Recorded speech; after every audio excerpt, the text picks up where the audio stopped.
खଣି राजस्व पर शिक्षार बली सीमा टपिलाणी बेआईन पार्किंग और रास्ता जाम समस्या प्रार्थना और फास्ट पीरियड पर पाठपढ़ार वंचित छात्र छात्री प्रतिदिन युद्ध क्षेत्र को गला भली विद्यालय को जाउछंती छात्र छात्री। सुंदरगढ़ जिला कोईडा ब्लॉक मुख्यालय ठारू मात्र 3 किलोमीटर दूर रे थिबा ओडिशा आदर्श विद्यालय रे पढ़ुतबा छात्र छात्री एभली दुर्दशा भोगुछंती।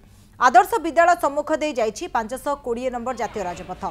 तेबे नारायणपोष छकठारे एक खणी भी रही तेणु दिन राति ट्रक टिपर भिड़ लगुच पार्किंग व्यवस्था नथिबारु शीघ्र लोड पाइबापी जी जुआड़े पार्ला जातीय राजपथ उपरे 4-5 लाइन करी गाड़ी छिड़ा कर दियंती। जिलापाल उपजिलापाल नहीं स्थानीय प्रशासन ए दृश्य को देखुछंती आ सबू भी जानुछंती। विद्यालय कर्तृपक्ष भी बारंबार एने अभियोग करुछंती किंतु समाधान बाट फिटु। बेआईन पार्किंग पई बाजीरे लगुच जीवन एमिति दैनंदिन युद्ध गला भलिया स्कूल को आसुचंती छात्र छात्री। आज आम अच्छु कोईडा ब्लॉक हेडक्वार्टर मात्र 2 किलोमीटर दूर आदर्श विद्यालय ठारे एवं आदर्श विद्यालय ठीक अपर पार्श्वर रही 520 जातीय राजपथ आउ एई जातीय राजपथर अवस्था आपण देखि पारुथिबे।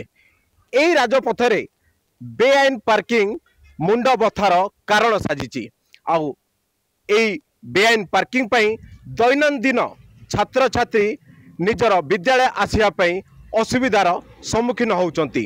केतेले प्रेयर तो केतेले क्लास मिस करचंती।